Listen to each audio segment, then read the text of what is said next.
Today I want to talk about parasocial relationships. Now, what exactly are parasocial relationships? Well, parasocial relationships are very one-sided relationships, usually between two parties. So one person gives a lot of time, affection, and interest into the relationship, while the other person doesn't even really know they exist. This is commonly seen with celebrities. It can also be seen with sports teams, so maybe if you're someone that's a mega fan of a sports team, you buy all their merch, watch all their games, you have a picture of your favorite player as your profile picture on Twitter or some shit. That could be a parasocial relationship. But this video is really going to be about something specific when it comes to parasocial relationships, and something that is basically mentioned the most nowadays, and it has to do with online influencers. God, I hate that term, but I guess. Content creators, whatever. People online that have some type of influence are usually the group used when people are talking about parasocial relationships nowadays because, well, they're the biggest example. People who give tons of attention and support and maybe base certain aspects of their online identity on their favorite creators are usually called stans. Depending on who you ask, stans either mean stalker fan or super fan, so it really does depend on who you ask. I think the biggest case of this online is with Dream, the Minecraft YouTuber. As he has grown rapidly over the past year, there are people who base their Twitter profiles or YouTube channels on him. Like sometimes you'll see people on Twitter with a profile picture of GeorgeNotFound. Most people who watch aren't even subscribed, so if you're not, please do so. It only takes a second, and you can undo it anytime you want. Okay, now on to the video. Now, the overall consensus is that these communities can be annoying, which, yeah, they can be. And people think it is weird to stan a content creator, which, in my personal opinion, I kind of find it weird. But if you came to the video expecting me to, trash stans and talk about how weird parasocial relationships are and everything like that, well, no, I'm actually not gonna do that. Yeah, surprise curveball! Yeah, after all the research on the topic that I've done for this video, I can really only come to the opposite conclusion. Parasocial relationships are good. Well, they can be and usually are. Parasocial relationships are actually natural and can be psychologically healthy. And it's actually been documented that it can improve the mental health and decrease loneliness among fans who probably show more affection towards a creator than you could ever imagine. That's why people with mental health problems are more likely to engage in parasocial interaction. There was a study done by Human Arenas, which is a journal that deals with psychology, that was released during the pandemic. You know, because everyone was staying home and it was a lot easier to document because more people were using social media. So, let's read part of their findings. By noting the positive aspects of parasocial interaction and implementing them, individuals can improve their well-being.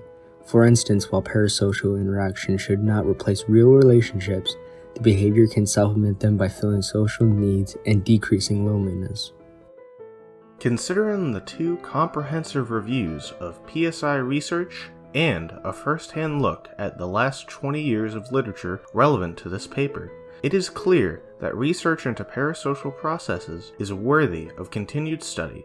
Research devoted to harnessing PSI's ability to increase well-being, particularly in those with social deficits, would be of great benefit to many populations.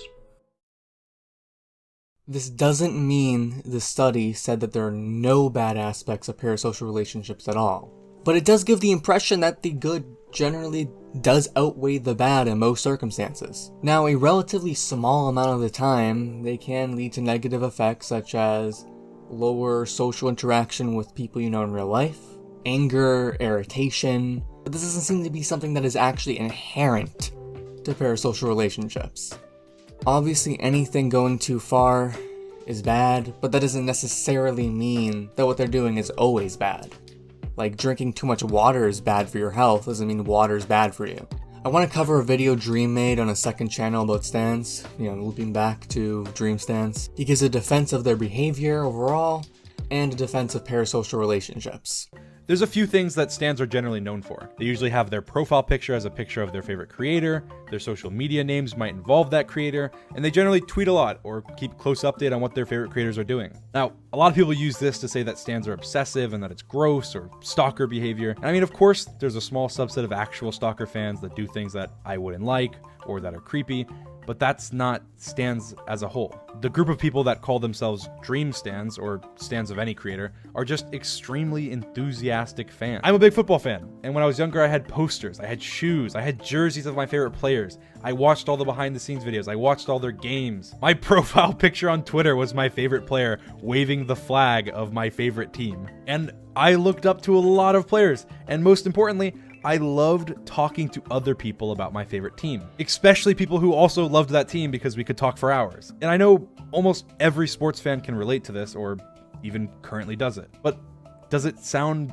familiar? That's almost exactly what stans are to me, or to another creator. I can't really give an argument against that, and he does make some very good points. He also ends his video with this statement. Like who you like, don't like who you don't like, but don't generalize a huge group of tens of thousands of people just because of one out of context tweet you probably saw. Let people look up to who they want to look up to. Shouldn't bother you, but if it does, that's fine. Just ignore it, move on, just like you would if someone said they liked ketchup on their broccoli. Sure, think it's weird, but I'm sure there's something that you like that I think is just as weird. I would recommend watching the full video because it does lay out some pretty good arguments and some really good points. I don't agree with all of it. There are certain things in the video that I disagree with, but a lot of it I can't really refute and makes a lot of sense. But yeah, you may find certain people online that you would consider stans annoying. I understand that. But do you really wish they weren't stans if that had a detrimental effect on their mental health and they weren't able to express themselves? I wouldn't. And if the studies done on it generally agree that parasocial interaction can decrease loneliness and help people's mental health, and it's completely natural, I don't think finding it weird is enough of an excuse to berate these types of people. So yeah, parasocial relationships are actually psychologically healthy in some situations, in most situations actually. And I wouldn't want you to fall into the trap of seeing a bunch of videos that say, these stans have gone too far, and then berating these people. Because most of it seems to be very clickbaity and for views, because it's a very easy topic and it's a very easy group of people to shit on. But yeah, that's about it. Thanks.